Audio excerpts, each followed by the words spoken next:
Algunos actores nacen para ser estrellas, otros para convertirse en leyendas. Leonardo DiCaprio es uno de los pocos que ha logrado ambas cosas.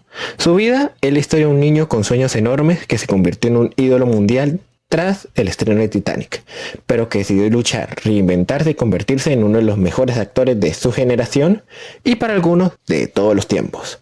Así que el día de hoy vamos a recorrer su vida, sus papeles, sus batallas en Hollywood y también el hombre que existe detrás de la fama. Pero antes de seguir, recuerda suscribirte, darle like y compartir este video, que como siempre digo, a ti que lo estás viendo no te cuesta nada y a mí que lo realizo me ayuda mucho. Leonardo Wilhelm DiCaprio nació en 1974 en Los Ángeles, hijo de un dibujante de cómics underground, o sea, de bajo perfil, y una secretaria. Sus padres se separaron cuando él apenas tenía 1 año, pero ambos decidieron apoyarlo en sus sueños. Desde niño mostró un talento desbordante para imitar y contar historias. Todos lo amaban, y eso lo llevó a ilusionarse con ser un actor. Su madre lo llevaba a audiciones y tras varios rechazos logró papeles en comerciales y series como Growing Pains.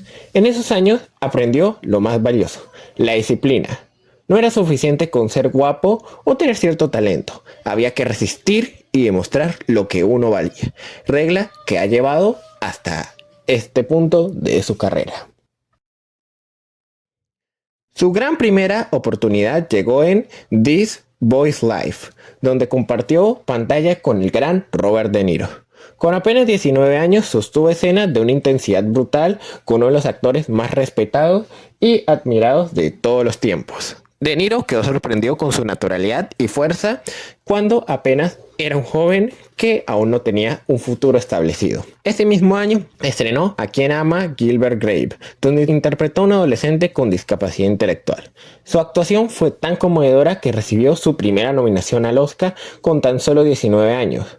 No era solo una promesa, era un talento real. Y desde ahí ya empezaba a trabajar con grandes nombres como el ya mencionado De Niro, Johnny Depp, y el director de la película A Quien Ama Gilbert Grape, Lance Armstrong, que también ha dirigido películas como Siempre a tu lado o Chocolate, también justamente con Johnny Depp. Tal vez no sea Tim Burton, pero se nota que le gusta trabajar con el actor. En 1995 llegaría una historia muy curiosa y algo que lo definió también.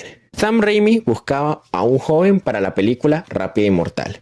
El estudio dudaba que DiCaprio fuera la elección indicada, pero Sharon Stone, productora y protagonista de la película, puso de su propio dinero para asegurarlo. Si no lo contratan, yo pago su salario, declaró Stone en entrevistas. Esa decisión permitió que el mundo viera cómo el chico podía brillar, incluso al lado de estrellas del calibre de Gene Hackman o también de estrellas emergentes como Russell Crowe. Ese detalle mostró algo más. En Hollywood había quienes ya sabían que DiCaprio tenía algo especial y estaban dispuestos a apostar por él, como era el caso de Sharon Stone. En 1996 protagonizó Romeo más Julieta del gran Baz Luhrmann, una versión moderna y vibrante de la historia de Shakespeare. Su química con Claire Danes lo convirtió en un nuevo rostro del romance juvenil y ayudó a que se le abrieran más puertas.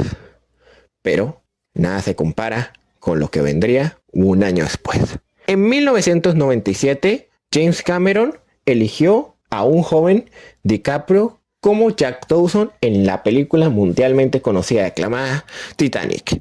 Y aunque al principio Leonardo dudó porque no quería ser encasillado como un chico lindo, aceptó.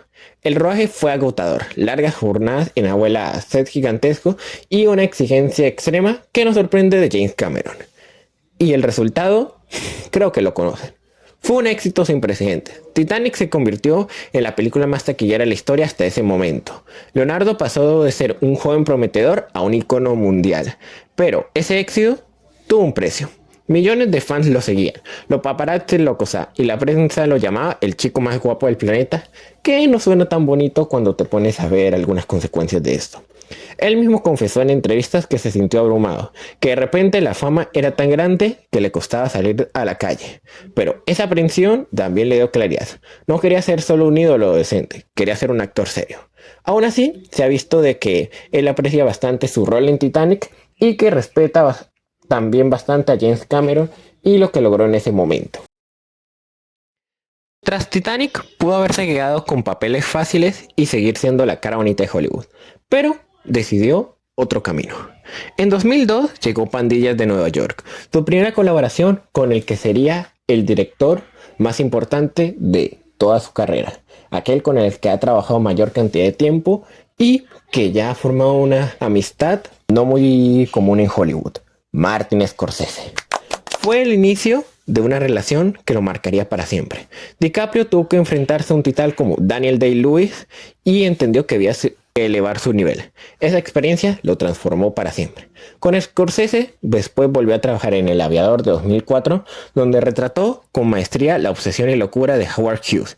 En Los Infiltrados de 2006, un thriller explosivo que ganó el Oscar a Mejor Película, y La Isla Siniestra de 2010, donde exploró los límites de la mente y la angustia humana. Esa relación lo consagró para siempre y determinó su futuro. Pero no solo fue Scorsese. Él trabajó también con otros grandes directores, casi tantos como Tom Cruise. Con Spielberg brilló en Atrápame si puedes, con Nolan en Inception y con Clint Eastwood en J. Edgar. Cada papel era diferente y cada reto era más grande que el anterior. Y sin embargo, DiCaprio lo llevó todo con gran firmeza y demostró por qué él era una leyenda. La estrella de Titanic se había convertido en un actor respetado, capaz de liderar proyectos desafiantes y rodearse de los mejores directores del mundo.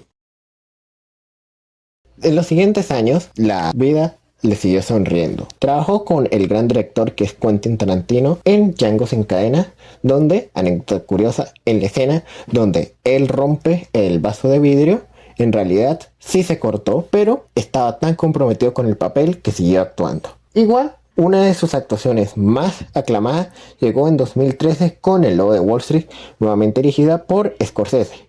Allí encarnó a Jordan Belfort, un corredor de bolsa sin escrúpulos, adicto al poder, a las drogas y el dinero. Su actuación fue explosiva, divertida y oscura a la vez, mostrando un rango impresionante que pocos actores son capaces de manejar. 2 años después, en 2015, estrenó El Renacido de la mano de Alejandro González Iñárritu, uno de los directores más importantes de México que ha sabido triunfar tanto dentro de su país como por fuera. El rodaje ha sido de los más brutales que haya tenido que experimentar, incluso más que Titanic. Temperaturas bajo cero, semanas en locaciones remotas y escenas de supervivencia que lo llevaron al límite. Él mismo pidió comer la carne que el protagonista debía comer y también dormir con animales muertos para darle más verosimilitud a su actuación. Y todo ese sacrificio valió completamente la pena, pues ganó el Oscar a Mejor Actor en el 2016, haciendo que la costumbre de decir que Leonardo DiCaprio nunca iba a ganar un Oscar se rompiera por completo. Ese fue un momento histórico. Y a partir de ahí, DiCaprio no descendió, sino que siguió subiendo. Y una lección que nos puede enseñar el propio DiCaprio es que hay que tener en mente a las personas que te han ayudado a subir, porque estas en un futuro pueden necesitar. Y también a formar buenos vínculos. Porque toda esa historia con Martin Scorsese no hubiera ocurrido sin Robert De Niro, quien después de actuar con él en This Boy's Life, fue el mismo quien le recomendó a Scorsese que empezara a trabajar con DiCaprio. Y a partir de ahí, toda esa historia se formó. Entonces, sin Robert De Niro, quien era antes el actor fetiche de Martin Scorsese, Leonardo DiCaprio nunca hubiera actuado con él. Curioso, ¿no? Tras el Oscar, muchos pensaron que DiCaprio podría relajarse, pero en realidad siguió escogiendo proyectos ambiciosos. En 2019 protagonizó Érase una vez en Hollywood de Quentin Tarantino, interpretando a Rick Dalton, un actor en decadencia que refleja la fragilidad detrás de la fama y cómo es muy fácil caer. En 2021 protagonizó No mires arriba de Adam McKay, una sátira sobre la indiferencia del mundo frente a la crisis climática, un tema que él mismo lleva años defendiendo en millones de campañas. Y en 2023 regresó con nada más y nada menos que con Martin Scorsese para protagonizar Los Asesinos de la Luna, una de las películas más intensas y políticas de su carrera, que aunque esta vez no lo llevó a ser nominado a un Oscar, igual su papel fue muy reconocido. Ahora, fuera de cámara, DiCaprio es muy conocido por su activismo ambiental. Ha hecho documentales al respecto y siempre habla a la ONU de lo importante que es defender el planeta. También ha donado millones a causas ecológicas y usando la voz en la ONU para hablar del cambio climático. En Hollywood, DiCaprio sigue siendo los mayores activistas en contra del cambio climático y una de las principales fuentes para su financiamiento. Como persona, DiCaprio es complejo. No es un santo ni pretende serlo. Ha sido criticado por su estilo de vida rodeado de lujos y por sus parejas siempre más jóvenes que él. De hecho, hay toda una broma al respecto. Pero al mismo tiempo ha demostrado una coherencia con su activismo y su pasión genuina por el mundo del cine. En cuanto a sus controversias, en los últimos años se ha mencionado su amistad con el rapero Sean Diddy Combs. DiCaprio fue visto en fiestas, pero jamás ha sido acusado de actos similares a los terribles señalamientos que enfrenta Diddy. Por cierto, para entender, Sean Diddy Combs ha sido acusado oficialmente desde septiembre de 2024 de tráfico sexual, racketing, una organización criminal, y de abuso también, y de organizar fiestas llamadas Freaks Out, que según testimonios serían realizados con mujeres, en muchos casos menores de edad, bajo coerción, droga y finalidad sexual. Parte de las acusaciones incluyen que Diddy organizó white party lujosas y que algunos de los asistentes podían haber sido testigos o presenciar actividades ilícitas o incluso fueron parte de ellas, aunque eso no implica que los participantes tuvieran conocimiento de los actos. En sí, ha sido bastante acusado DiCaprio de que por qué participó en esas fiestas, porque hay muchas fotos que confirman que estuvo ahí. Sin embargo, según varios informes y entrevistas, él ha dejado claro que no tiene ninguna conexión con los llamados Freaks Out, con los que se investigan, ni con procesos legales en curso. Ha dado declaraciones. He has nothing to do with that war, ha hecho algunos de sus representantes. A pesar de eso, aún se sigue investigando, por lo que si en algún momento DiCaprio llega a ser responsable, tengan seguro que lo voy a decir. Leonardo DiCaprio es un hombre con mucho talento, alguien que ha alcanzado un nivel que muchos aspiran y no logran, que ha trabajado con los mejores directores de la industria. Es un hombre y en sí mismo que es icónico, no solo tiene personajes icónicos. Y en su última película, Una batalla tras otra, sigue demostrando su gran talento. Pues eso es lo que dice. Aún no la he visto, pero tengan por seguro de que la voy a ver cuando pueda. Bueno, eso ha sido todo por hoy. Muchas gracias por ver. Yo soy Josué Leidens. Confirmen cuál es su papel favorito de Leonardo DiCaprio y si ya vieron Una batalla tras otra, ¿qué les pareció ahí? Comenten qué opinan de este video. Yo soy Josué Leidens. Chaito.